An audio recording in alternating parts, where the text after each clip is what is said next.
Esperando entrar aqui pelo YouTube.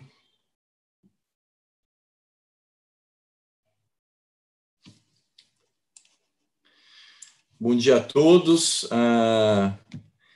Estamos começando aqui mais um quarto online da TMA, com uma série nova a respeito das emendas do PL 6229. Trouxe algumas inovações.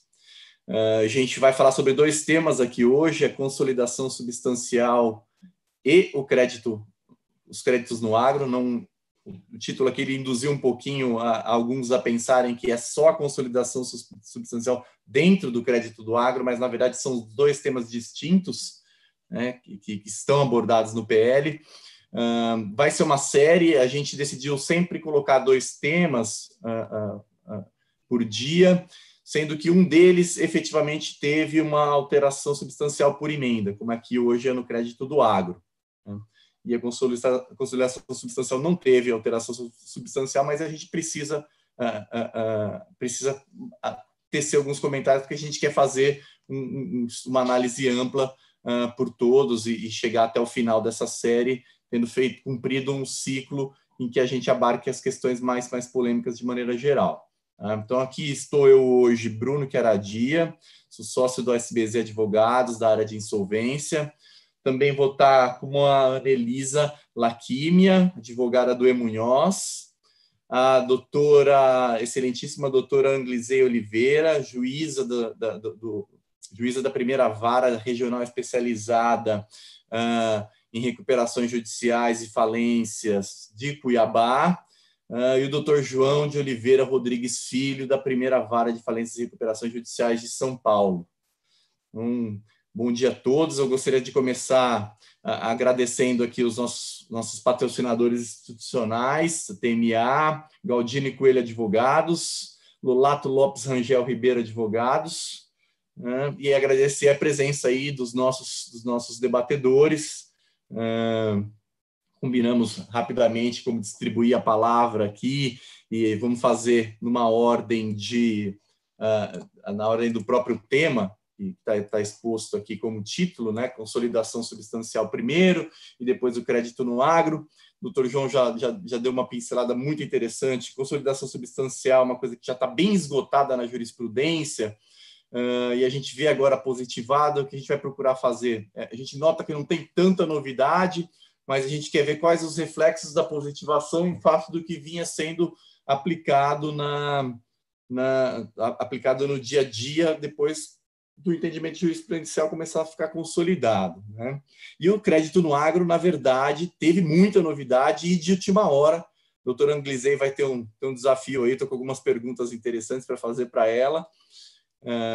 A gente vai deixar também o chat aberto para as perguntas do pessoal que está acompanhando no YouTube, dos nossos espectadores. As perguntas são direcionadas para uma central que nos repassa posteriormente, fazendo alguma seleção, tá, gente?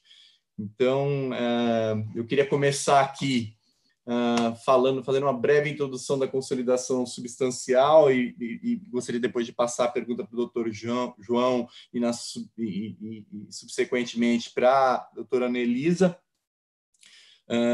fazendo uma observação que me chamou atenção, né? Agora a gente tem um rol taxativo que alguns juízes e desembargadores já aplicavam, alguns tribunais já aplicavam, de certa forma, a consolidação substancial aqui na forma que ela está no artigo 69J, mas eu noto que talvez aqui a gente tenha ficado, talvez, de uma certa forma, engessado, né? E estou um pouco na dúvida se a gente vai poder, se isso é se os requisitos são taxativos, e também se os juízes vão poder relegar a apreciação desse tema também para a AGC, que era uma questão que acontecia de maneira um tanto frequente, começou a acontecer mais recentemente, né? Eu tenho alguns pontos para perguntar, mas acho que esses são as principais colocações. Essas são as principais colocações que eu queria fazer, né, em relação ao rol taxativo aí do 69J.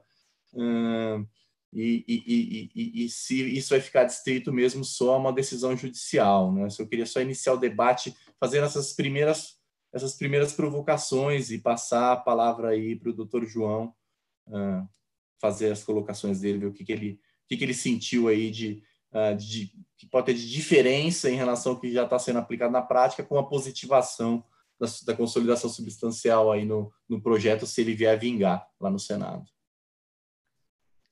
Bom dia a todos, bom dia Bruno, doutora Anglizê, minha querida amiga e colega, doutora Anelisa. Quero agradecer aqui ao pessoal do TMA, na pessoa da nossa querida Grazi, né, que acaba personificando bastante aqui o TMA, embora seja uma instituição aí super relevante, mas quero agradecer o convite, tá?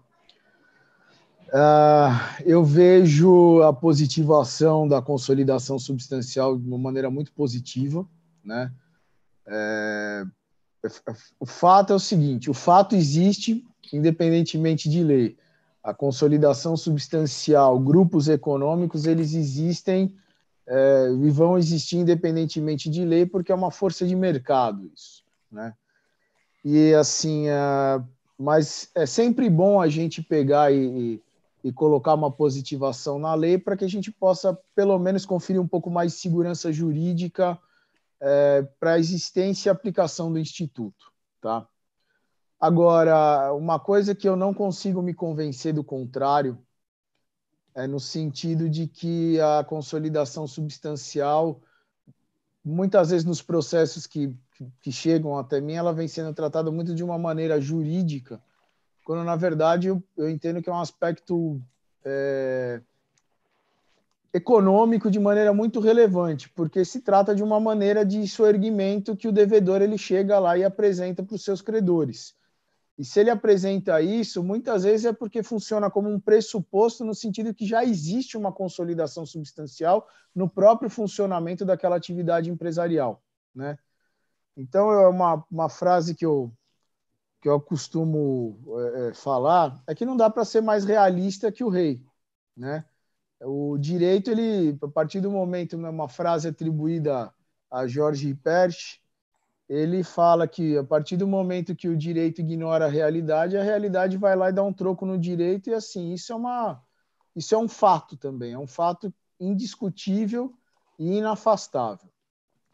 A questão da consolidação substancial, então, sendo um aspecto econômico, e como tem sido decidido ultimamente, tem sido relegada mesmo a decisão para os credores, porque a própria Lei 11.101, ela prevê essa solução de mercado para o soerguimento da atividade.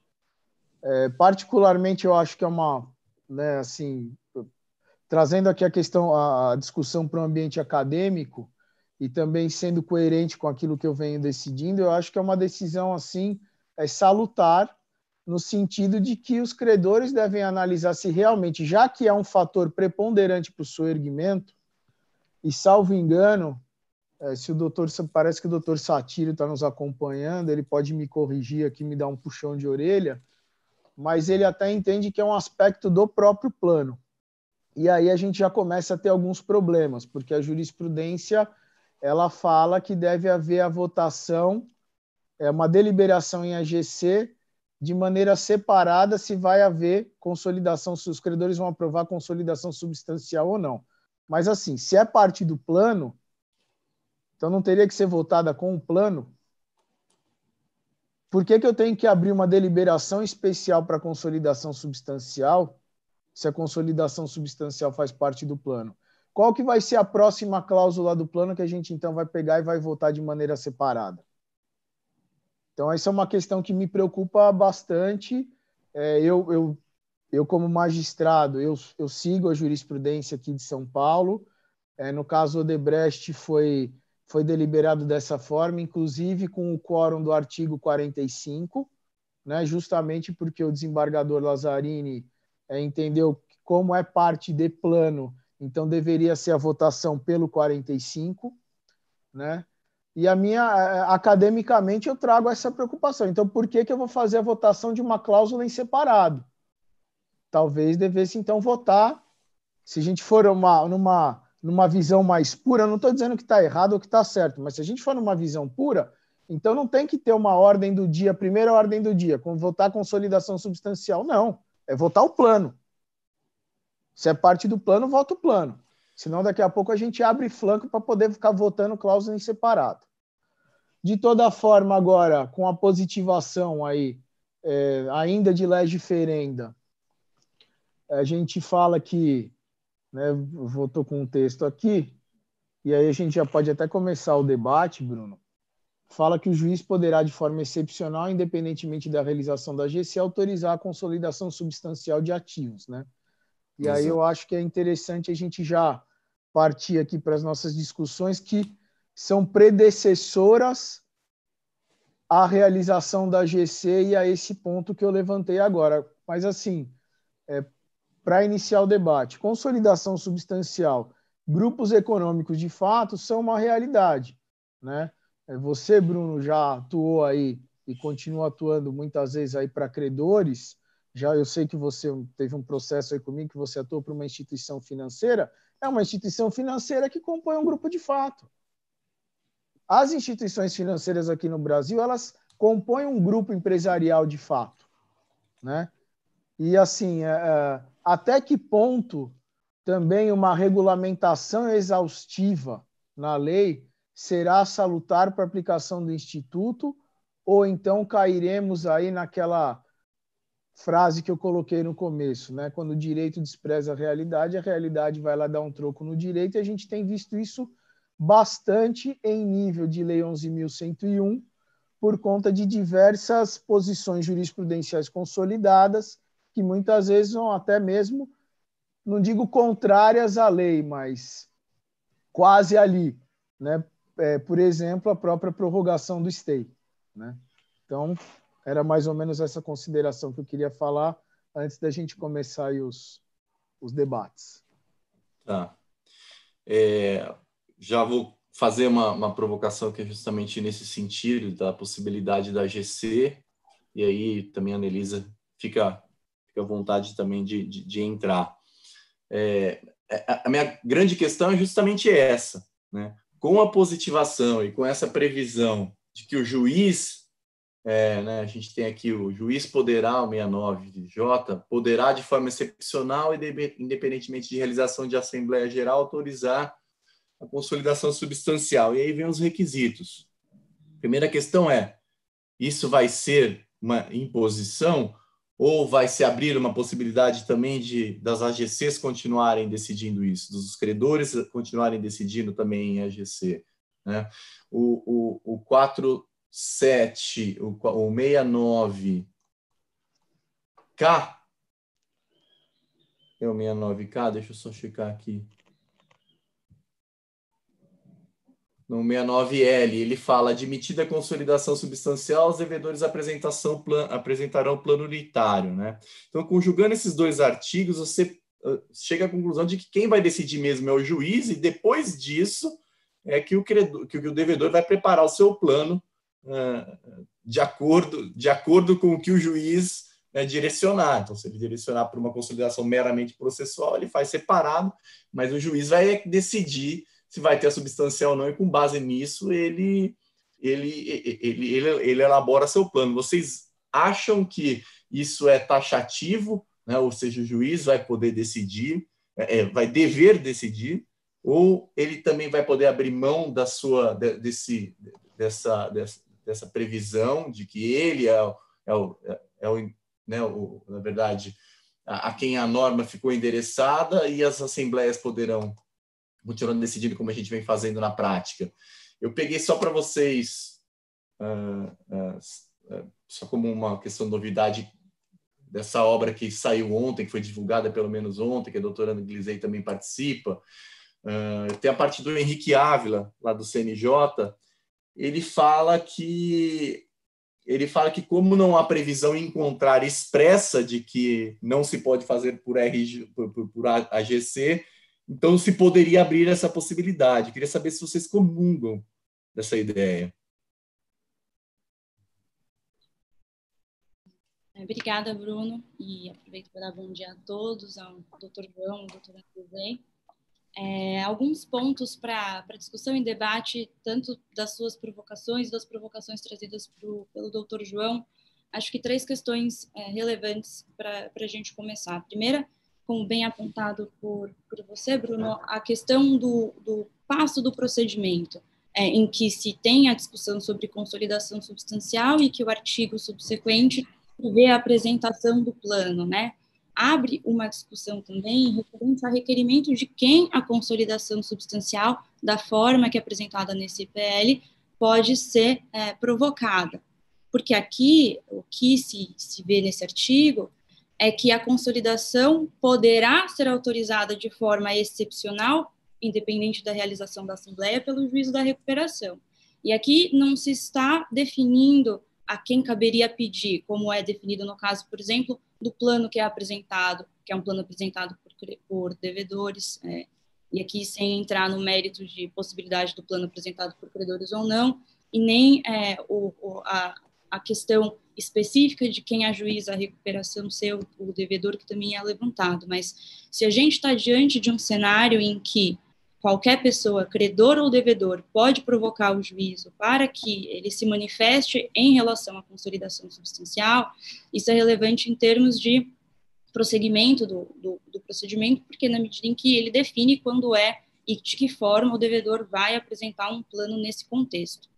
E a interpretação que se pode fazer desse artigo, indo um pouco nessa questão da consolidação substancial poder ser discutida em Assembleia Geral ou não, nos é favorável à parte inicial do artigo, que mostra que a autorização do juiz pode se dar em caráter excepcional, independente da realização da Assembleia, não parece proibir que a Assembleia delibere algo diferente, ou que a Assembleia dê um outro segmento em relação à apresentação do plano. A questão que se coloca em termos de interpretação sistemática da lei é quando a gente olha os artigos referentes à consolidação processual. O artigo 69I, quando ele apresenta no parágrafo 1º que dentro da consolidação processual o devedor pode apresentar um plano único, ele estabelece que serão apresentados e serão propostos meios independentes e específicos para a composição de seus passivos.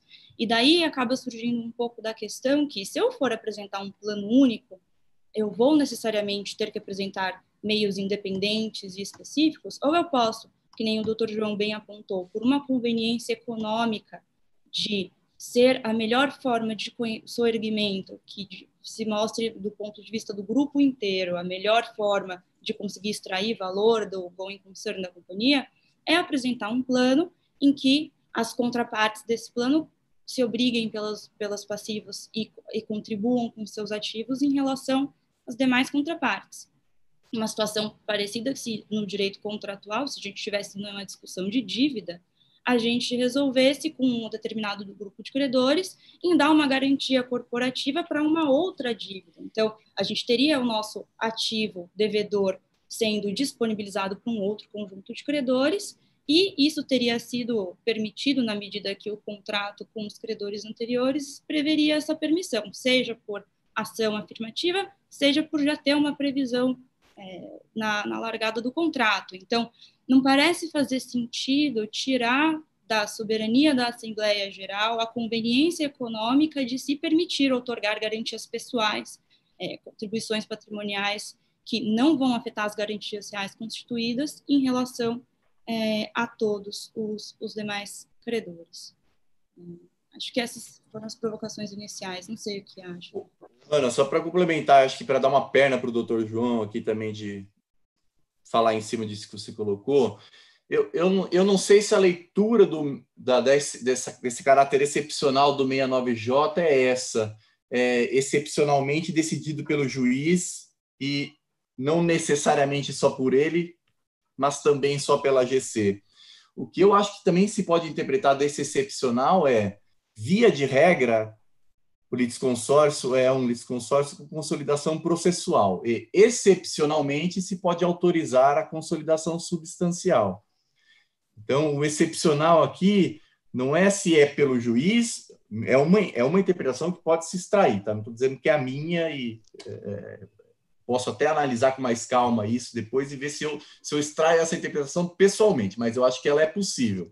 Eu acho que quando se fala que, eu já estou até tendendo para essa interpretação, quando se fala que o juiz poderá, de forma excepcional, independentemente de realização de assembleia de credores, autorizar a consolidação substancial, aqui está se falando uma excepcionalidade à consolidação mais comum e menos criteriosa, que é a simplesmente processual. Né? Então, e aqui o que talvez se tenha de diferença, que se pode colocar em debate, são os efeitos da consolidação substancial, se você for pensar na forma do 69J, no caso de convolução em falência, que você teria aqui, nesse caso de consolidação substancial deferida pelo juízo, a previsão de que na convolução em falência você vai ter uma convolução dos devedores sob consolidação substancial, que talvez abra um espaço para discussão de que, se na falência a gente vai ter essa mesma reunião de ativos e passivos na hora de fazer a classificação dos créditos, sem respeitar a autonomia patrimonial, e se, do outro lado, uma consolidação voluntária que fosse proposta como meio de recuperação no plano, na convolução em falência, levaria ao status quo anterior, ou seja, levaria à situação antes das sociedades compartilharem seus patrimônios por uma decisão voluntária e convencional no contrato, e que, no caso da falência, respeitaria não só as prioridades dos créditos, mas as personalidades jurídicas das sociedades. Mas queria ver também o que o doutor João pensa sobre o assunto. Assim, se a gente for a fazer uma análise topográfica do PL, a gente percebe que, assim, a partir do momento que você tem um litisconsórcio, a obrigatoriedade, a regra, né, na verdade, é a propositura de meios independentes de recuperação, então, ou seja, planos separados, né? E aí, posteriormente, poderia haver a implementação, a propositura da consolidação substancial pelo devedor, né? Um ponto que eu já debati bastante com o Bruno em outros momentos é o seguinte: o Bruno uma vez perguntou para mim, mas será que a partir do momento do ajuizamento em litisconsórcio já não deveria haver a obrigação da recuperanda em falar se ela vai apresentar um plano consolidado ou não?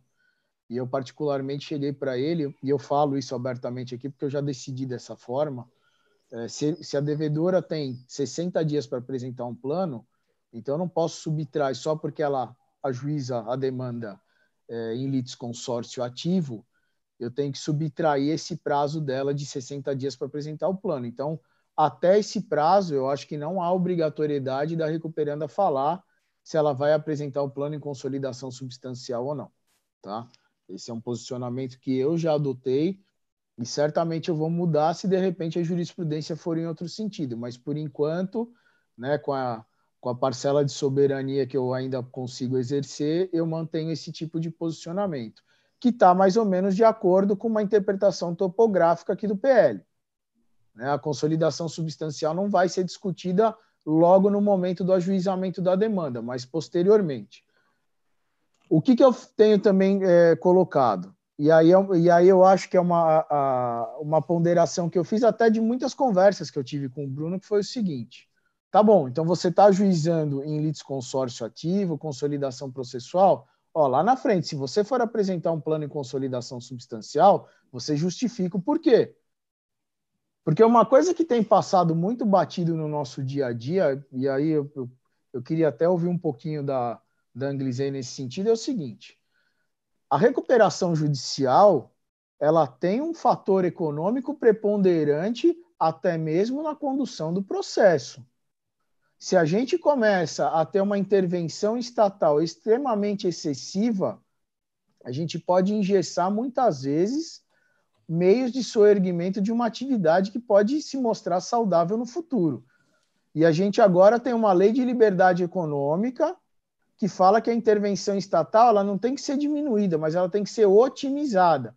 Então, nós saímos daquela autonomia privada lá atrás, daquele liberalismo todo, laissez-faire, laissez-passer, que seja, e aí a gente veio agora, depois da Constituição de 88, para um dirigismo contratual muito grande, Código de Defesa do Consumidor, né, constitucionalização do direito civil e assim por diante, e agora o pêndulo está querendo voltar para o meio e falar o seguinte, olha, nem tanto ao mar, nem tanto à terra, liberdade econômica, intervenção estatal em última hipótese, otimizada, né? E aqui, assim, eu não estou fazendo, já quem seria eu para fazer qualquer tipo de crítica de posicionamentos divergentes, que seria até arrogante da minha parte. Mas, por enquanto, nós temos uma jurisprudência, pelo menos aqui em São Paulo, bastante interventiva. E, às vezes, isso, ali, a gente olhando o processo, a minha preocupação é você trazer aspectos que são econômicos para uma discussão jurídica, quando, na verdade, são aspectos econômicos. E a consolidação substancial, é claro que ela tem elementos jurídicos também, mas ela é preponderantemente um critério econômico. Por quê? Em primeiro lugar, quando vem uma consolidação processual, quando há uma consolidação substancial, muitas vezes os próprios credores ou os maiores credores, que são parceiros comerciais anteriores à recuperação judicial, eles já sabem como é que a própria atividade empresarial funciona. Eles sabem que aquela atividade empresarial funciona como um grupo de fato e que você tem muitos aspectos econômicos de consolidação substancial. Aí, de repente, vem na recuperação judicial como se fosse um mundo novo. Não é. Não é. Não tem ninguém inocente no mercado a ponto da gente poder pegar e admitir essa situação. Então, há, sim, um fator preponderantemente econômico na consolidação substancial. E judicializar isso demais, muitas vezes, é muito mais uma busca de leverage na discussão do que propriamente a gente buscar uma solução econômica, claro que cada qual dentro da sua atribuição ou na perseguição do seu próprio interesse. Então, esse jogo de poder e muitas vezes trazer isso para o ambiente jurídico, na verdade, acaba, acho que, sendo deletério, até mesmo porque os debates de consolidação substancial, tanto por parte de devedor como por parte de credor, muitas vezes eles são superficiais. Ficam ali só nos aspectos jurídicos e pronto. Mas e o aspecto econômico disso? E o aspecto econômico do processo de recuperação judicial e da consolidação substancial? Ah, mas aí não cabe ao judiciário decidir. Então vai para a GC e discute. Por isso que muitas vezes eu tenho falado, olha, se você for apresentar um plano em consolidação substancial, justifique o porquê. Porque o seu credor ele precisa saber quais são as razões do porquê você está querendo um meio de soerguimento juntando todo mundo como se fosse uma dívida só. Por que que isso é Por que que isso é imprescindível para o seu soerguimento econômico? Que também é uma forma de justificar por que que ele não propôs planos independentes antes. E o credor precisa saber disso mesmo, Bruno. O credor ele tem o direito, senão entra em vício de consentimento por conta de assimetria informacional. Uhum. Então, essas questões elas são embrincadas, mas assim, topograficamente aqui, a gente está caminhando nesse sentido. Primeiro, independência. Então depois eu quero juntar tudo, tem que justificar. E aí um segundo ponto que para mim está confuso no PL é o seguinte, a gente vem aqui, né, o juiz poderá de forma excepcional, e aí, Bruno, o juiz poderá ser de forma excepcional, significa que é exceção. Se a exceção não é regra, a regra seria o quê? Levar essa questão para a discussão dos credores. Quando? Porque daí vem aqui, ó, admitida a consolidação substancial, os devedores apresentarão um plano unitário. Então, existe um descasamento aqui entre o momento da apresentação do plano em consolidação substancial. E aí, o que eu faço, então? Apresentou o plano nos 60 dias em consolidação substancial, eu tenho que convocar uma AGC para saber se aquela consolidação ela vai ser aceita. E aí vem um novo problema. A rejeição do plano de que trata o caput deste artigo implica convolução. Então, ou seja, na verdade, apresentou o plano nos 60 dias, tem que levar a discussão para a AGC. E por que que eu vou ter que decidir isso antes? O que eu acho aqui, na verdade, é que o 69J ele vem logo em seguida aos dispositivos da consolidação processual. Então, eu acho que a palavra excepcional aqui está querendo dizer o seguinte, olha, até aqui se falou de consolidação processual. Então, excepcionalmente, e atendido aos requisitos que se coloca no 69J, se pode determinar a consolidação substancial. Eu acho que o excepcional aí diz respeito à condição da consolidação substancial. Ah, mas quando? Via de regra... Quando? Quando o artigo não menciona. Eu continuo entendendo que deve ser no início do processo, como a gente sempre discutiu, desde o despacho de processamento. Porque eu acho que a empresa ela até apresenta o plano em 60 dias, mas ela tem que começar com um objetivo, ela tem que começar com um pressuposto no dia 1. Aliás, ela deve ter... O certo é ela começar antes dela entrar com a RJ. Então, ela tem que saber, antes de entrar com a RJ, se ela quer fazer um plano único ou não. Ela não tem que decidir isso no momento, no D+60. Entendeu? No último dia, se vai ser um plano unitário ou não. Ela tem que vir com esse plano já na cabeça. Ela tem que saber desde o começo que ela entrou com a RJ, se ela vai querer apresentar um plano único ou não. E a decisão, eu acho que não é só dela, e passa um pouquinho pela questão jurídica também. Concordo que às vezes é mais benéfico ficar para a decisão dos credores, mas eu acho que tem uma questão jurídica que é a possibilidade de você confundir patrimônios. E aí você automaticamente entra, de certa forma, na questão da desconsideração da personalidade jurídica, né? E isso, no meu entendimento... Mas por que eu preciso falar isso? Terminar. Se já tem. Isso é um fato.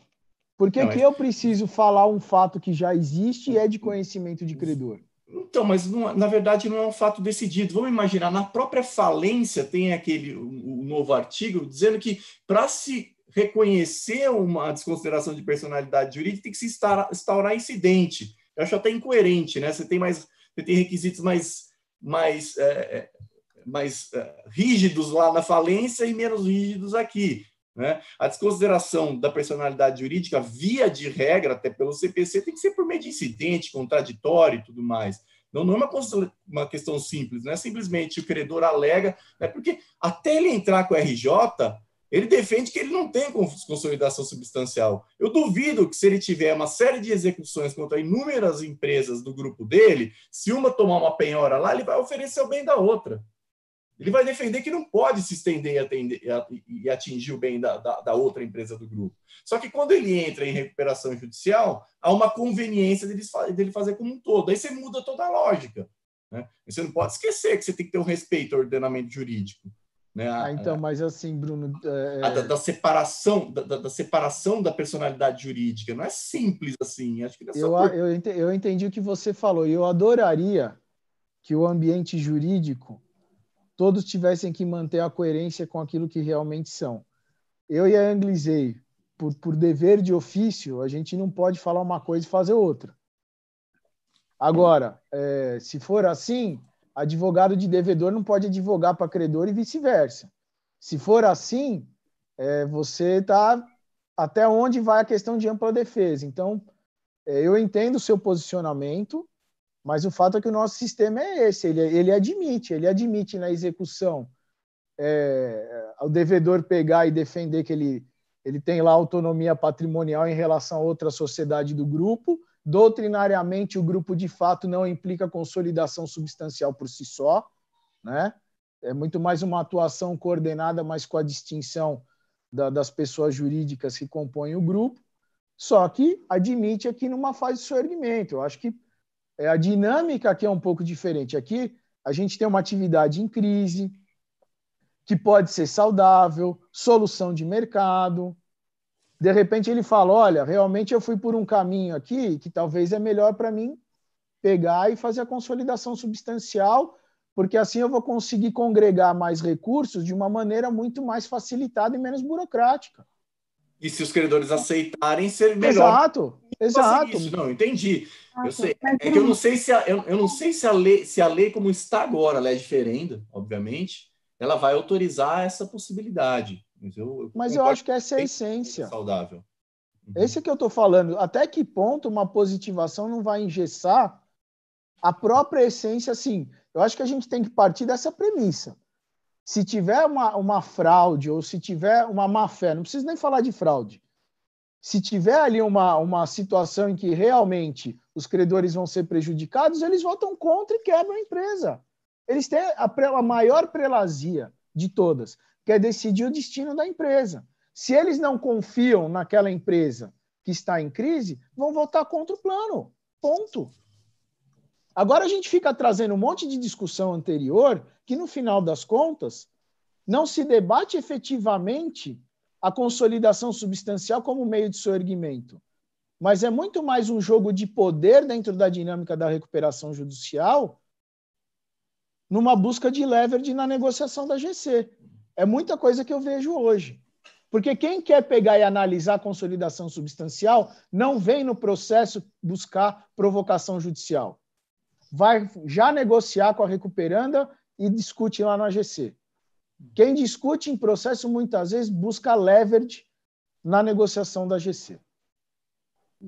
Isso é um fato hoje. Eu acho que, na verdade, se você confiar só na AGC e votar contra, por exemplo, na posição de um credor que é credor de uma das empresas que é absolutamente solvente, tem uma série de garantias, está bem mais saudável do que as outras.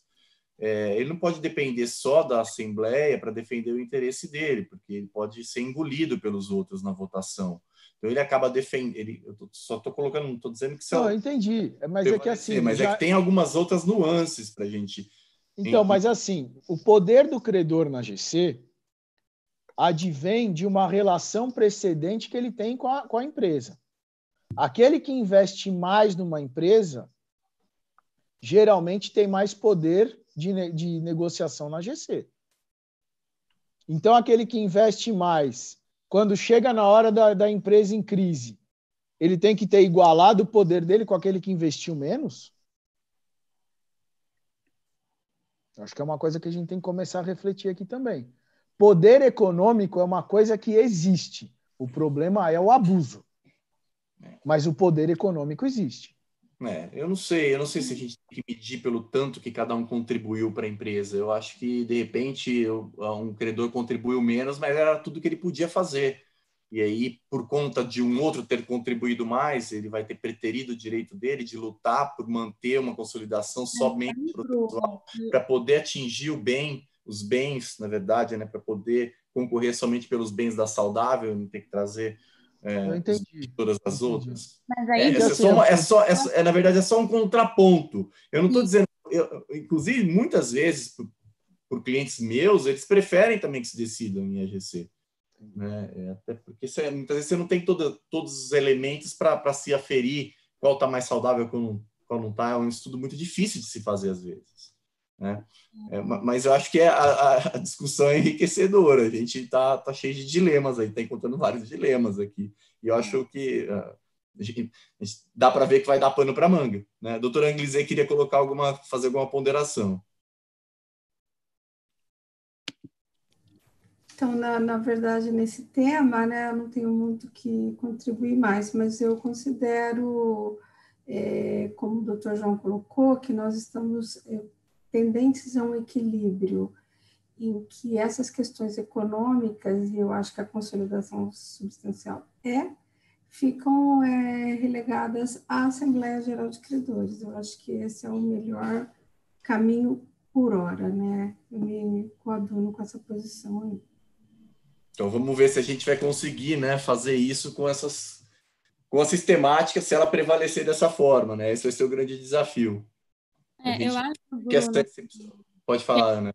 É importante a gente ponderar também que nessa questão da consolidação, muito em linha com o Dr. João, com o que o Dr. João colocou e a doutora Anglizé, da perspectiva econômica, é que no momento do ajuizamento da recuperação judicial, muitas vezes você não iniciou os seus debates e discussões com a coletividade de credores, ou se iniciou, está num momento muito incipiente desse debate. As pessoas estão entendendo como funciona a sua situação econômica para poder ver qual que é a conveniência da discussão do plano que vai ser proposto e qual que é o melhor meio de soerguimento. Se a gente está num contexto de um grupo de fato, em que os elementos de cada sociedade que compõe esse grupo de fato podem dar, em conjunto, um recovery melhor para a coletividade de credores, isso pode ser um elemento que seja considerado relevante para que credores que, eventualmente, tenham uma parcela de patrimônio maior estejam topando dividir essa parcela de patrimônio em relação aos demais.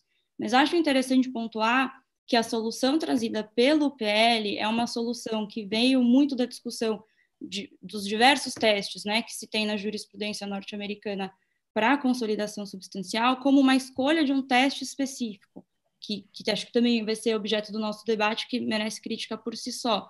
Mas a escolha por esse teste implicou na não escolha dos demais testes de conveniência econômica, socialização de perdas e maximização dos resultados perante a coletividade de credores que outros circuitos, outros tribunais federais americanos, de fato, aplicam na consolidação substancial. Que é o caso, por exemplo, de se analisar do ponto de vista da jurisprudência norte-americana, que essa análise cabe a um certo papel judiciário, se o que for em malefício de um credor ou poucos credores vai ocasionar um benefício geral que faça com que ninguém esteja numa situação pior na falência, mas com que a coletividade esteja numa situação melhor e toda a função social da empresa numa situação respeitada e prevalecida, para a consolidação substancial ser o meio de recuperação. E aqui no Brasil, onde as questões econômicas são decididas pela Assembleia Geral, parece fazer sentido que isso também seja relegado à Assembleia Geral de Credores, quando se trata dessa hipótese de conveniência econômica. Concordo que esses pontos de confusão, como é que o devedor se porta e vai se portar, são a disfunção do direito, a disfunção societária das sociedades, e concordo que isso faz parte da realidade do que a gente apresenta em diversos casos com grupos de fato. Mas talvez não seja esse o único momento em que uma solução de consolidação substancial possa ser a melhor solução para a coletividade de credores, se você for encarar de fato a coletividade e respeitando as garantias reais e fiduciárias que foram outorgadas. Olha, Ana, eu acho que, de repente, acho que isso não curaria, né, se viesse decidir que só o juízo pode tratar da consolidação substancial e que isso deve ser no início do processo. Talvez isso corrigisse essa disfunção de se começar uma negociação com os credores só no começo do processo de recuperação judicial, né? Porque a gente tem essa cultura de deixar tudo para a última hora. Exatamente. Eram as conversas já terem se iniciado bem antes, né? E você já, Bruno, os devedores já chegarem com... Nesse ponto que você falou, tá? Se a recuperação judicial necessita de negociação entre devedor e credor, e para isso precisar de uma palavrinha do juiz, então a disfuncionalidade está dentro da própria dinâmica empresarial. Desculpa. Eu acho que a gente aqui no Brasil tem uma cultura de intervencionismo judicial absurdo, quando na verdade assim acaba indo para um lado muito paternalista, tá? Então assim, eu acho que é dever da recuperanda buscar a todo custo negociar com seus credores.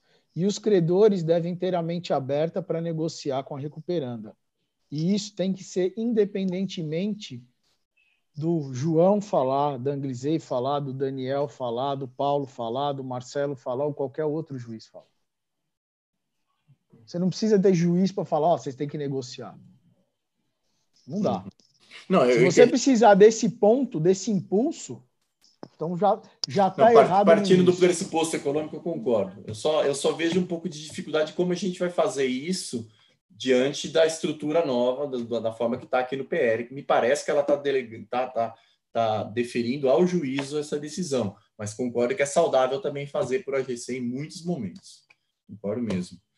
Acho que a gente já falou bastante aqui de consolidação, acho que seria interessante a gente passar para o segundo tema, até pelo nosso horário aqui, né? A doutora Anglisei deve estar ansiosa para falar aí sobre ela é da terra do agro, né? Então ela tem bastante para falar para a gente dessas mudanças, quer dizer, acho que todo mundo foi pego de surpresa aí com essas emendas, né, doutora Anglisei? Até tem um artigo muito bem escrito por você aqui no estudo que saiu, pelo menos circulou ontem, é organizado aí pelo ministro Luiz Felipe Salomão e pelo Galdino, muito bem escrito, mas a senhora foi pega de surpresa porque aos 45 do segundo tempo entrou uma emenda aí, né? E a gente gostaria de discutir agora, né? Eu acho que os principais pontos que a gente extrai, ficou claro que a comprovação pela pessoa física independe do registro na junta comercial, né? Por 2 anos, né? Acho que ele pode ser feito por outros documentos, mas fico na dúvida ainda. Eu acho que o registro tem que ser feito pelo menos antes, pela leitura que eu fiz aqui dos artigos, né? Entrar sem o registro não daria, mas me chama a atenção os requisitos dos documentos, né? Para que o produtor rural consiga provar que ele tem esse exercício, né? Então, aqui é um rol que, para mim, parece cumulativo. Eu queria ouvir da senhora, um rol cumulativo, né? De exigências, e me parece até que certas exigências, se elas não forem contabilmente corretas ou fiscalmente corretas, elas prejudicam a prova do exercício da atividade. E o outro ponto que eu queria ouvir um pouco da senhora é com relação aos créditos que foram excluídos, né? Essa surpresa, essa outra mudança de última hora, alguns créditos que foram excluídos da recuperação judicial. Eu queria passar a palavra para a senhora. E estou curiosíssimo para ouvir de uma expert no assunto. Muito obrigada, o senhor é muito generoso. Bom dia a todos. Quero pedir desculpas pela minha voz. O meu estado enfrenta uma seca terrível, a umidade relativa do ar está em torno de 12%, e eu fiz um grande esforço para estar aqui essa manhã, mas eu acho que sempre vale a pena atender os convites, e eu quero cumprimentar o TMA e agradecer para participar dessa 4ª online e que dá início a essa série de emendas do PL. Acho que é uma grande iniciativa e agradeço o fato de estar com os meus colegas de mesa, o Dr. João de Oliveira, meu amigo, juiz da primeira vara, a doutora Ana Elísia, moderado muito bem pelo Dr. Bruno. Eu cumprimento também todos que nos assistem e dizer que é uma grande alegria estar aqui mais uma manhã no TMA. Então, como já introduzido pelo Dr. Bruno, o texto do PL na Câmara dos Deputados ele foi aprovado no dia 26 de agosto, mas às vésperas ele recepcionou a emenda número 11, de autoria do deputado Alceu Moreira, presidente da Frente Parlamentar da Agropecuária. Talvez motivado pelo crescente número de ações e uma certa insegurança relativa à possibilidade de deferimento da recuperação judicial ao empresário individual rural. Então, esse texto ele buscou regulamentar questões relativas aos requisitos do pedido e aos créditos que estão submetidos ou não. A recuperação judicial, ela vem sendo debatida nos tribunais, mas recentemente ela ganhou mais força, o debate ganhou mais força após o julgamento no final de 2019 pelo RESP, do RESP 1.832 pelo STJ. Então, o que a gente observa aqui nessa emenda? A emenda incluiu, no parágrafo 2º, ela fez apenas uma atualização. Ela substituiu a DIPJ pela escrituração contábil fiscal. É apenas uma atualização do que passou a ser exigido a partir de 2014. Então, até aí, nenhuma novidade. Os parágrafos 3º e 4º, eles encerram os requisitos mínimos contábeis e fiscais para o pedido pelo empresário rural individual. Aí, o que chama atenção? Realmente, ele usa o vocábulo E. E é cumulativo. Então, o que seria? Quais são esses documentos? O livro caixa do produtor rural, que é o registro diário da atividade dele, que a partir de 2019 também foi instituída a obrigatoriedade de que esse registro fosse digital para pessoa física com receita superior a R$4.800.000. Então, com receita inferior, o produtor rural deve elaborar isso de forma mecânica e superior de forma digital. Ele também deveria juntar a declaração de ajuste anual do imposto de renda, pessoa física. Nessa declaração, há uma aba, onde se deve prestar contas das atividades rurais praticadas no ano anterior à declaração do ajuste. E, por fim, o balanço patrimonial. A única coisa que me causa uma certa dúvida aqui é que a pessoa física ela não está obrigada ao balanço patrimonial, que contém alguns requisitos que, como peça contábil, né, que a pessoa física não teria condições de fazer, a menos que se fizesse uma flexibilização. Então, para concluir, eu entendo que esses requisitos, o que a lei tenta, o PL tenta, é objetivar os requisitos, esclarecer esses requisitos e traz 3 peças que devem ser apresentadas concomitantemente, ou seja, é cumulativo. O parágrafo 5º, ele diz que essa documentação ela tem que ser apresentada segundo um padrão contábil de legislação correlata vigente. E mais, lá em cima, ele diz que todos esses documentos têm que ter sido entregues tempestivamente.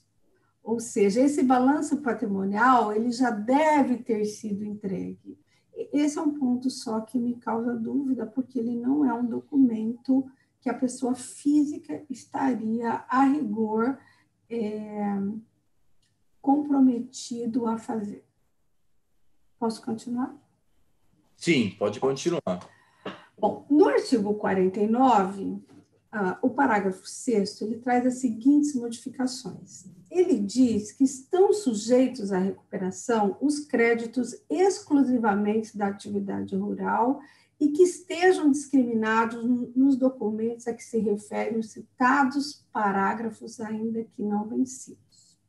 Bom, créditos decorrentes da atividade rural é exatamente o entendimento que constou do julgamento do RESP 1.832, Mato Grosso, pela 4ª turma do STJ. Nesse sentido, foram os votos prevalentes do ministro Raul Araújo, do ministro Salomão e do ministro Antônio Carlos. Quando eles julgaram, a 4ª turma julgou os embargos de declaração, eles ratificaram que os créditos devem necessariamente ocorrer da atividade econômica rural. Isso foi, por maioria, foram divergentes os votos do ministro Vilas Boas Cuevas,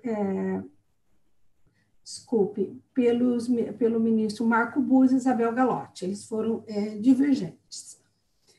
Esse entendimento de que a dívida ela tem que ter origem na atividade rural, ela vem sendo estampada em diferentes decisões monocráticas, proferidas tanto pela 3ª turma, pelo ministro Cueva, quanto pela 4ª turma, pelo ministro Araújo, no mesmo sentido do precedente. Então, essa inclusão, ela está totalmente ao encontro do que se decidiu no RESP 1.832. Existem opiniões diversas, a balizadíssima doutrina especializada, dizendo o seguinte, que a inscrição no registro de empresa não cria personalidade jurídica, como consequência, não há separação entre as dívidas contraídas pela pessoa natural e pela atividade empresária. Portanto, para o empresário individual, não haveria segregação de patrimônio e limitação de responsabilidade decorrente do exercício da empresa, o que significa que ele responde pessoalmente com todos os bens e direitos por todas as suas dívidas, tendo sido contraídas no curso regular da sua atividade ou não. Em Mato Grosso, houve um evento na OAB em que houve um bloco sobre recuperação judicial do produtor rural. O professor Satiro, da USP, ele participou e defendeu arduamente esse ponto de vista, inclusive com slides elucidativos sobre o tema. Mas o fato é que, prepondera que essas dívidas, para serem prepondera no STJ e no PL, que essas dívidas elas tenham que haver relação ou tenham que ser decorrentes da atividade econômica rural.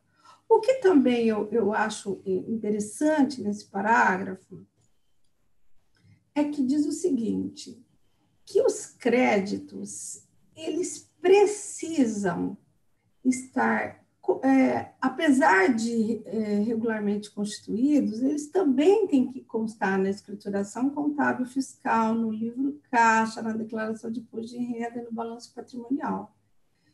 Então, eu te pergunto, mesmo que a recuperanda tenha o crédito constituído, mas que eventualmente não conste em algum desses documentos aqui elencados, eles não poderiam fazer parte do passivo declarado na petição inicial? E qual que é a razão aqui? Seria uma tentativa de coibir uma má-fé do autor? E mais, esses créditos poderiam ser admitidos pelo juízo no exame da habilitação de crédito, tanto na fase judicial extrajudicial pelo próprio administrador, como judicial pelo juiz? Porque o que é interessante, só voltando aqui na redação, ele diz o seguinte, que estão sujeitos os créditos que decorram exclusivamente da atividade rural e que estejam discriminados nos documentos a que se referem os citados parágrafos. Então, parece que ele inclui como condição para que o devedor declare como passivo que esses créditos estejam constituídos nesses documentos contábeis. Doutora Anglizei, eu acho que esse finalzinho aqui, mesmo que a gente esteja entrando na parte da não sujeição dos créditos, ainda fica um pouco ligado à questão da documentação que é exigível, né? Então, eu só queria fazer um contraponto agora, para depois a senhora também poder entrar na questão da CPR e tudo mais, e a gente fazer os debates conforme a exposição, se a senhora me permite. Posso fazer uma provocação? Pode, se eu tiver altura. Você está muito acima. Mas a minha questão esses documentos, de fato, eu não sei se eles não deveriam ser documentos que os produtores rurais tenham ou não, né? Eu acho tenham ou não, na verdade, que não tenham. Eu acho que o balanço patrimonial de alguém que tem uma atividade empresarial é o mínimo, né? Acho que o mínimo é ter isso. Eu não estou defendendo a questão da cumulatividade, tá? Eu não sei se a questão do registro, se critérios contábeis, não atender a critérios contábeis e não atender a critérios fiscais, são argumentos para você não deferir a recuperação judicial de alguém. Mas aqui o que eu estou pensando, e a senhora colocou um ponto importante, é que será que é para coibir fraude? Eu não sei se é para coibir fraude, eu acho que é para, no mínimo, gerar uma profissionalização desses agentes econômicos, né, dos produtores rurais. E, principalmente, não só daqueles pequenos, mas os grandes que contratam dívidas de bilhões e não tem essa mínima formalidade, muitas vezes. Né? Então, interessante, só um complemento que a gente até comentou, é interessante que aquele primeiro acórdão que saiu sobre o caso, 1.193.115, que foi a Nancy Andrighi que relatou, e o Benetti depois fez o voto vencedor, né? Tem uma declaração de voto do Sanseverino, né? Ele faz uma observação importante no final, assim, no seguinte sentido, ó. No momento em que admitíssemos a recuperação judicial de agricultores não inscritos, não registrados, abriríamos um precedente realmente enorme em um país que a agricultura tem um peso significativo na nossa economia. Deve-se estimular o registro e a regularização das empresas agrárias pelos agricultores brasileiros, como, aliás, é permitido pelo Código Civil, né? Então, acho que é muito mais um estímulo à profissionalização, né, à eliminação dessa informalidade, do que uma tentativa de coibir fraude, talvez, né?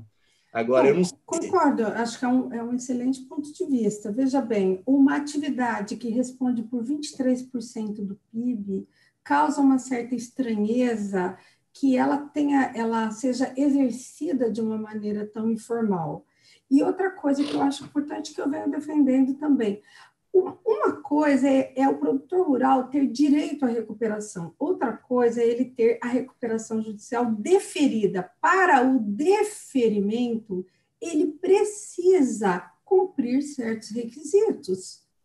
E esses requisitos têm que ser analisados pelo juiz no momento do deferimento, porque, às vezes, o senso comum, as pessoas dizem, não, ele tem direito. Bom, ele tem direito se cumprir os requisitos da lei, isso é óbvio. Então, e vamos lembrar uma coisa aqui, um parênteses, no 51, balanço patrimonial é um dos documentos essenciais. Um dos documentos essenciais, exatamente. O produtor rural não vai ter balanço patrimonial. Então, você tem que querer o melhor dos dois mundos, que foi o que o doutor João colocou, todo mundo quer, mas eu acho que para ter direito à recuperação, ele tem que ter essa documentação que, inclusive, é mínima, certo? Só que o meu ponto de vista foi sobre o aspecto do crédito. O que me causa estranheza é que ele não pode relacionar um crédito regularmente constituído que, porventura, não esteja nesses documentos. Esse foi o meu ponto de vista. Mas, porque daí eu, credor, fico à mercê de um ato do devedor. Entende? Agora, eu acho que o credor pode sim ir na habilitação e demonstrar a existência do crédito. Acho que isso é tranquilo. Acho que a lei aqui, o projeto de lei, ele colocou o mínimo que se espera de um devedor que vai à justiça requerer a recuperação judicial. Outra coisa, a recuperação judicial do produtor rural, ela tem certas peculiaridades por causa do segmento, mas ela tem que obedecer a norma toda, ela tá inserida na Lei 11.101. Nós não podemos criar uma categoria mais flexível em termos de documentação, entende? Mais benevolente. Eu acho que temos que criar o mínimo mesmo. E eu acho que o projeto de lei, eu acho que foi por aí. Criar o mínimo de documentos exigíveis. Parece razoável a lógica de você só colocar os créditos da atividade empresarial e não colocar os créditos particulares, né? Porque ele está ali para se soerguer como um, dali em diante, empresário, porque eu imagino que ele, pelo menos, ele vai ter que se registrar, pelo menos, mesmo que às vésperas, de acordo com a lei agora, acho que ele tem que se registrar, né? Isso eu acho que continua igual. Pacífico, né? Acho que continua igual, continua né? igual, ele tem que estar registrado mesmo que às vésperas, isso eu acho que o que o PL tenta demonstrar de modo mais objetivo quais são os documentos que ele deve apresentar, entende? Mas eu entendo muito bem o que a senhora colocou da separação patrimonial. Como é que se faz a separação patrimonial, né? Por exemplo, e se houver uma falência? Na falência, não teria que pegar todo o patrimônio do falido para... Esse é o ponto do professor Satiro, né? Em que não há segregação patrimonial, inclusive porque na falência estaria tudo incluído, mas existe uma estranheza quando você coloca num regime de recuperação judicial dívidas pessoais. Então, de fato, concordo. De fato, há uma estranheza. Então, o que eu venho observando se você olhar nos votos dos 3 ministros, todos eles ressalvaram que a dívida ela tinha que ter relação com a natureza da empresa, tal como está no PL. Eu acho que isso é uma boa discussão, exige um amadurecimento. Eu acho as ponderações do professor Satiro e de outros juristas muito interessantes, mas o fato é que interessantes e pertinentes. O fato é que há uma tendência de se considerar apenas as dívidas com natureza da atividade, relacionadas à atividade. Para mim tem uma lógica. Eu concordo que é um desafio depois a uma falência, por exemplo, mas tem todo sentido. Porque é o surgimento da empresa, né? É o surgimento da empresa, exatamente. É o ambiente a viagem que ele fez para os Estados Unidos contemplada como crédito na agência de viagem. Bruno, desculpa interromper, assim, é a segunda vez que eu vejo você fazer um raciocínio meio ali, falência e recuperação judicial. São coisas distintas. Essa questão de registro, por exemplo, que todo mundo ficou debatendo e tal, eu acho que muitas vezes a questão do registro para pedir a recuperação judicial é muito mais um ônus do que uma obrigação. Ou seja, se eu quero me valer de um benefício legal, eu tenho o ônus de me registrar. Agora, falência não tem nada a ver com isso. Tanto que uma sociedade ela pode estar registrada como simples, mas se um credor provar que ela exerce atividade empresarial, ele pode pedir a falência da sociedade simples, provando que ela exerce empresa. Isso. Então, assim, eu acho que a gente tem que tomar cuidado. É que o ponto não é nem se pode, se não pode, o ponto é o que fazer com os bens quando você faz uma separação entre bens, não, com as dívidas, quando você faz uma separação entre dívida pessoal, né, a dívida particular. Não, é que num passo e a dívida atrás, da atividade econômica. Num passo atrás, como empresário rural individual, não há essa segregação de patrimônio. Para mim, é esse o fundamento. Eu nem evoluiria para a falência. É porque ele não tem personalidade jurídica, não seria separado esse patrimônio. É isso que eu não consigo superar ainda, entende? Mas são coisas que estão aí no rol dos nossos pensamentos, né? Isso é muito bom a gente assistir. Eu acho que vocês juízes são super criativos para dar solução para esse tipo de coisa. Então, se tiver uma falência em que a dívida somente empresarial entrou, vocês vão dar uma solução para o que fazer para a dívida particular deles. Eu tenho certeza disso. Tem uma lógica. É muito injusto também você colocar dívidas particulares, entendeu? Mas eu concordo que, por outro lado, tem o desafio de, se acontecer uma falência, o que você vai fazer com a dívida toda? Você teria que arrecadar todos os bens, né? E incluir toda a dívida. É um desafio. Mas eu queria só, por conta do adiantado... Só para concluir, os créditos que não estão sujeitos, os demais créditos que não estão sujeitos. Exato. O parágrafo 7º, ele diz que não estão sujeitos os créditos... os recursos controlados e abrangidos pela Lei 4.829. Essa lei, ela trata dos recursos controlados pelo Sistema Nacional do Crédito Rural. Então, esse parágrafo, ele protege esses créditos que foram fornecidos ao setor ruralista com recursos controlados subsidiados, portanto, com custos menores que as taxas livres praticadas no mercado. Então, essa é uma disposição no sentido de proteção da entidade financeira repassadora. Ao mesmo tempo, o parágrafo 8º, ele incentiva a repactuação desses créditos por essas instituições financeiras participantes, porque ele cria um contraponto ao prever que, se esses créditos tiverem sido objeto de renegociação, eles não se sujeitam à RJ. Se não tiverem sido, né? Renegociação. Porque eu acho que ele quer impor à instituição a dar o direito de renegociação. Ele quer incentivar, né? Incentivar, exato. Foi a palavra, muito melhor essa palavra.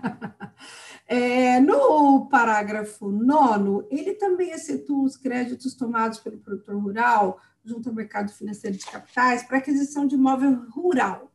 Então, ele está desestimulando a hipótese de parcelamento da aquisição através do plano de recuperação.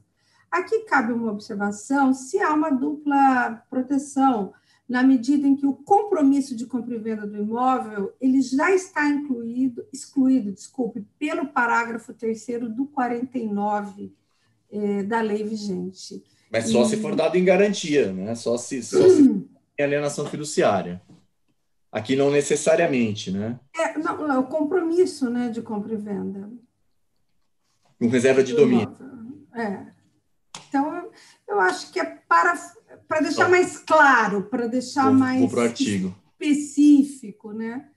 E no artigo, eu estou de olho aqui também no horário. Compromisso, é verdade, tem razão.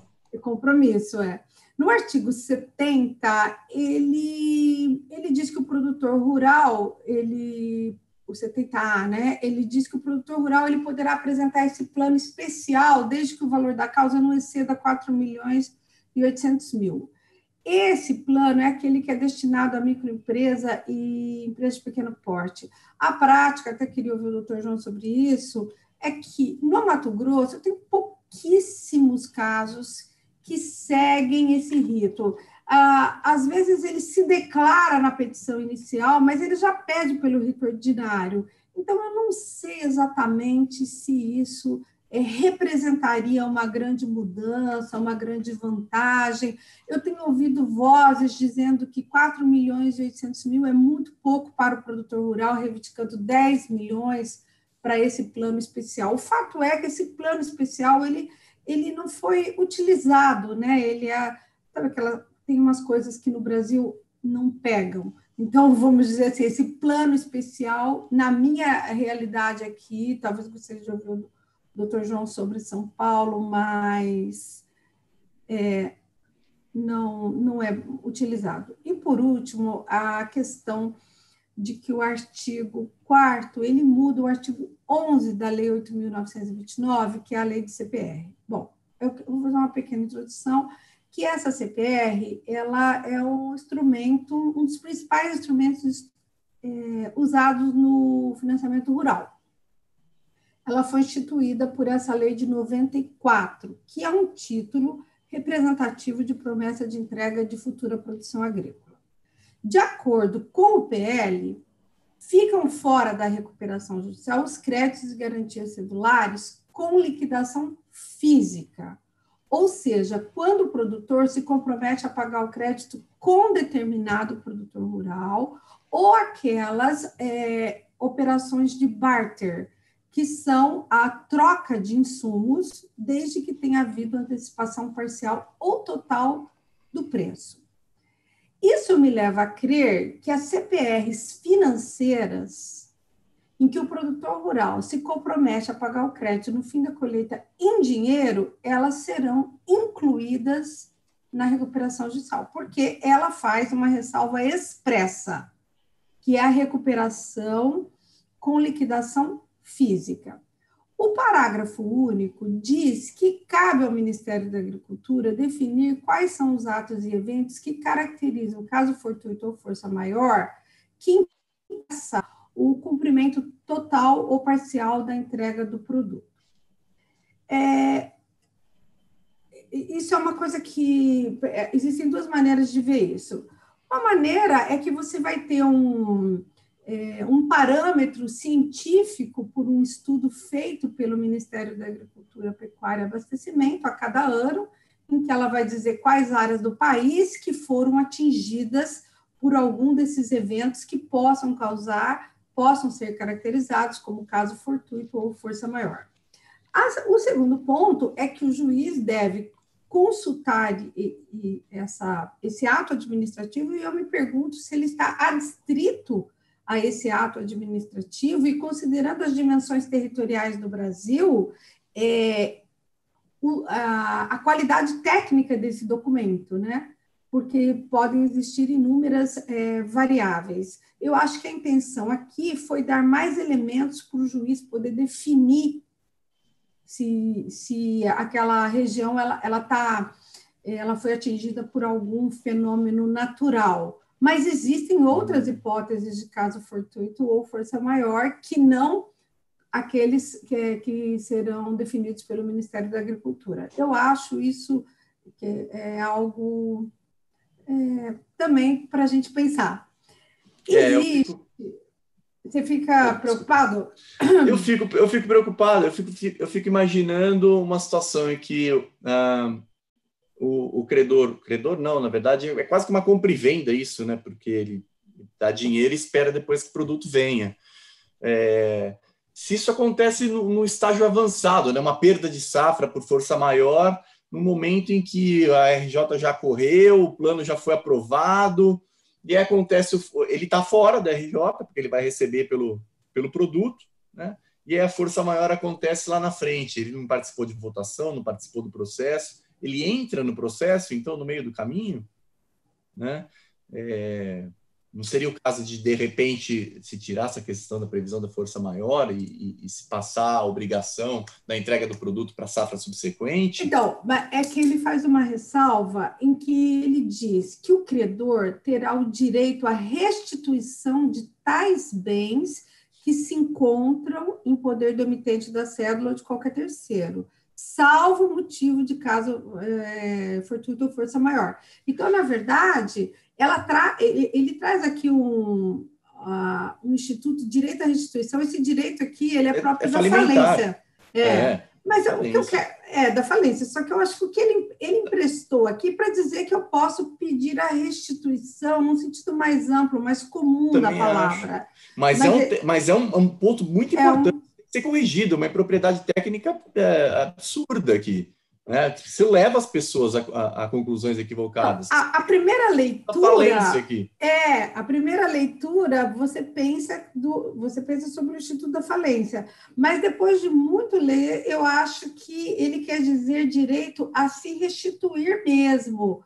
Se entregar, na verdade, né? Não é nem isso, porque nunca foi dele. Isso, exato. Exatamente. Nunca esteve na posse dele. Ele não está absolutamente se referindo à falência. Não é exatamente isso. E o que eu acho assim, também diferente, que a CPR, então, as CPRs, elas foram separadas de acordo com a obrigação. Então, se a obrigação é de liquidação física, dentro. Fora. Se a liquidação é financeira, está dentro. E nós não podemos nos esquecer... Está dentro, salvo exista uma cessão fiduciária, por exemplo. Aí é o que eu ia chegar aí agora. Desculpe. Agora, nós temos um ponto que é a alienação fiduciária, que ela está excluída por previsão expressa do parágrafo 3º do artigo 49, que vai continuar em seu pleno vigor. Então, na minha opinião... Isso não vai poder ser desconsiderado, a gente colocar só esses dois critérios de liquidação financeira e física. Nós teremos também que continuar excetuando a alienação fiduciária e mais agora o patrimônio rural em afetação.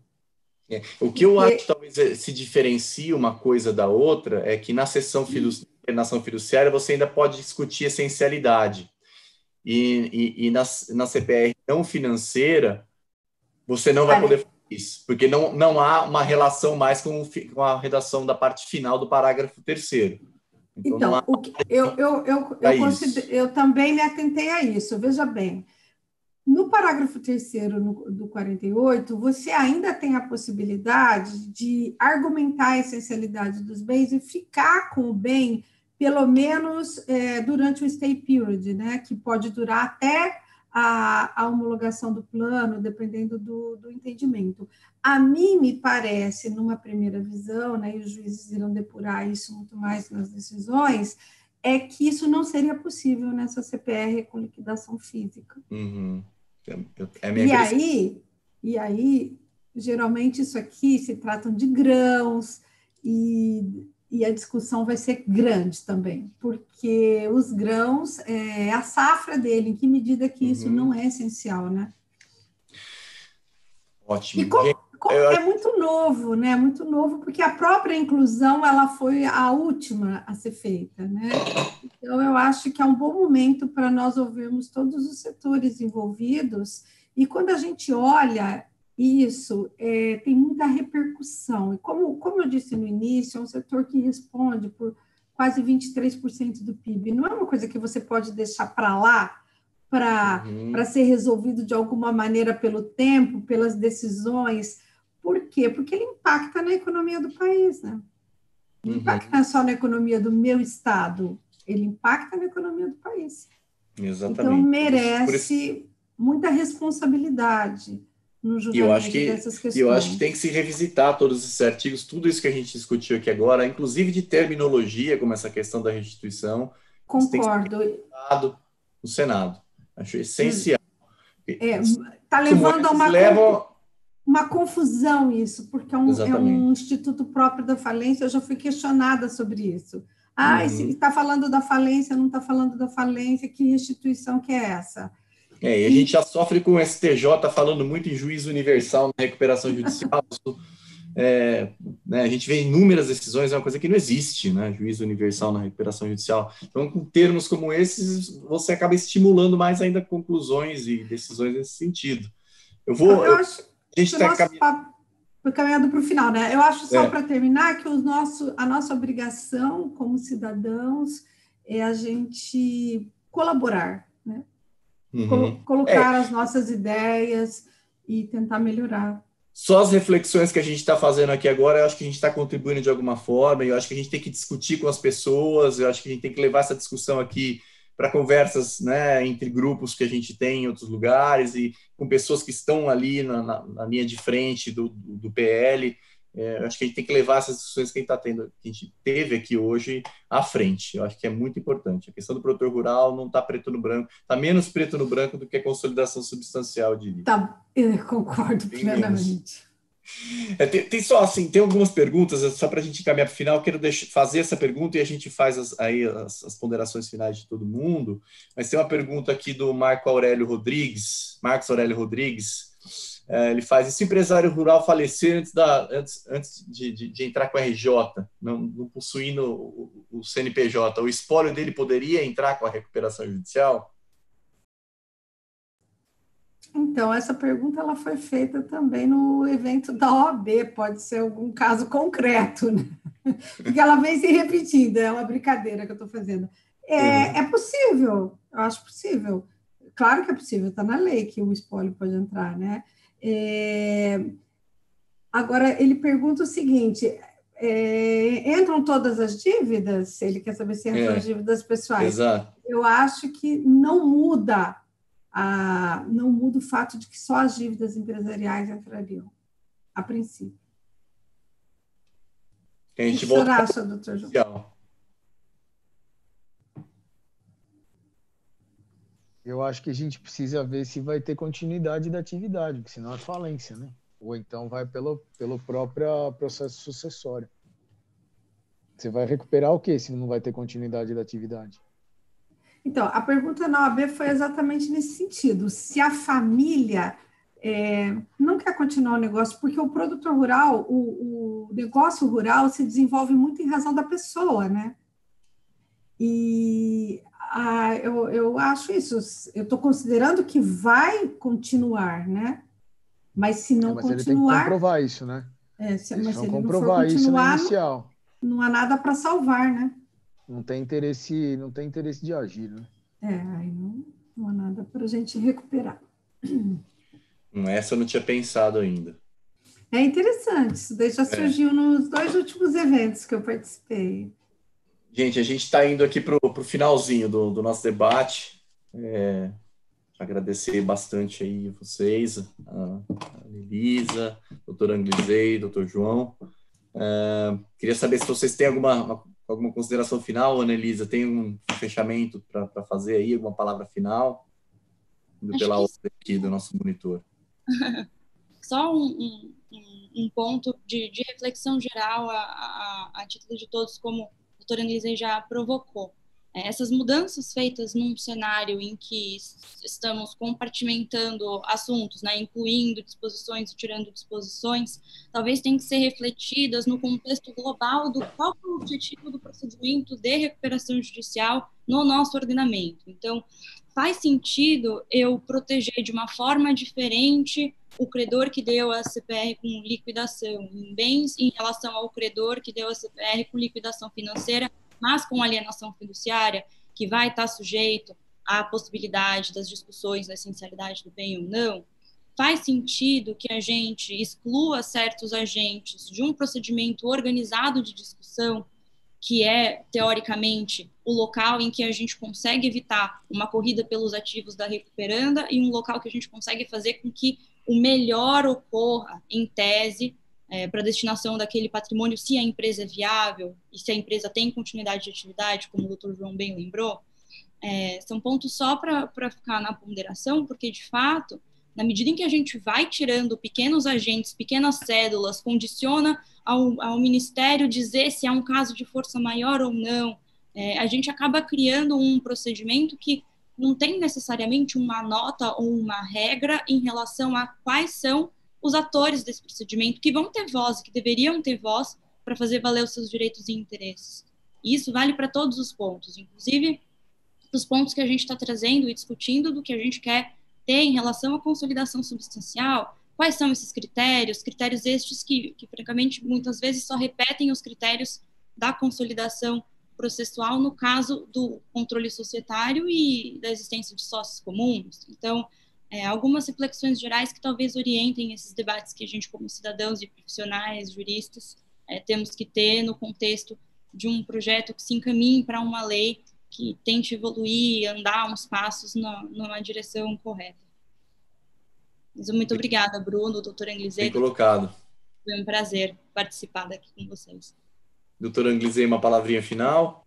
Então, as minhas palavras, elas são de agradecimento e dizer que foi uma alegria participar desse debate tão enriquecedor com o Bruno, com o João, com a Anelisa, e eu acho que são desses debates que nascem as ideias que podem contribuir de alguma forma na melhoria, porque é uma grande oportunidade para que a gente afine, né, algumas coisas, alguns detalhes aí.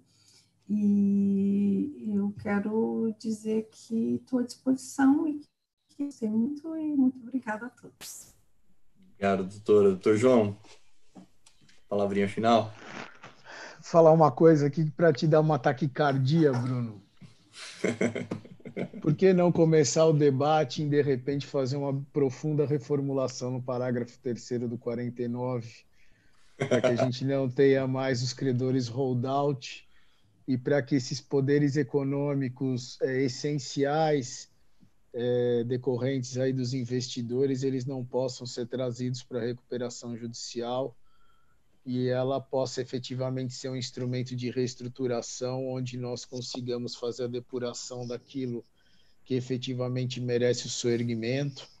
Eu acho que nessa época de pandemia, onde muitos polos econômicos estão sendo extintos por circunstâncias alheias à vontade de todo mundo, essa é uma época bem triste, a gente começa, talvez o Brasil ele tem que começar a perceber mais a importância da empresa, e eu acho que a gente precisa também repensar um pouco a eticidade que todos nós brasileiros precisamos ter, e eu acho que um caminho objetivo para isso é entender que nós somos um país que temos muitos direitos, mas estamos deixando responsabilidades de lado.